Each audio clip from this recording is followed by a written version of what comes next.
అందరికీ నమస్కారము. తాళపత్ర నిధి ఛానల్కు స్వాగతం. ఈరోజు మనం వీడియోలో వ్రతం కానీ పూజ కానీ చేసిన కలశంలోని కొబ్బరికాయను, నీటిని, బియ్యంను ఏం చేయాలో తెలుసుకుందాము.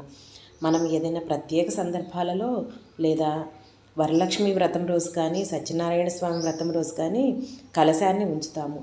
ఇలా కలశంకి ఉంచిన కొబ్బరికాయను, కలశం కింద ఉంచిన బియ్యాన్ని ఏం చేయాలి అనేది తెలుసుకుందాము.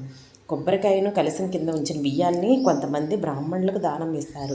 కానీ కొంతమంది వరలక్ష్మిగా పూజించిన కొబ్బరికాయను దానం చేస్తే లక్ష్మీదేవి ఇంట్లో నుండి వెళ్ళిపోతుంది అనుకుంటారు.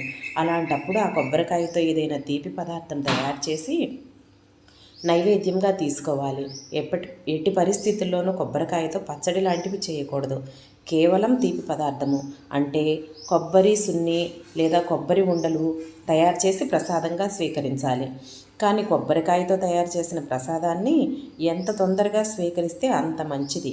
ఎందుకంటే వెంటనే ప్రసాదం తయారు చేయకపోతే కొబ్బరికాయ కుళ్ళిపోయే అవకాశాలు ఉన్నాయి. కాబట్టి ఎట్టి పరిస్థితుల్లోనూ కొబ్బరికాయ ప్రసాదాన్ని ఎంత తొందరగా వీలైతే అంత తొందరగా స్వీకరించాలి.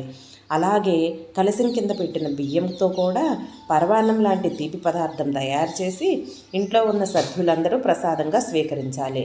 కలశంలో ఉన్న నీళ్లను ఇంట్లో ఉన్న సభ్యులందరూ వాళ్ళ మీద చల్లుకొని మిగిలిన నీళ్ళని మామిడాకులతో సహా మొక్క పొదళ్లలో పోయాలి. కలశంపై పెట్టిన బ్లౌజ్ పీస్ని బ్లౌజ్గా కుట్టించుకోవచ్చు.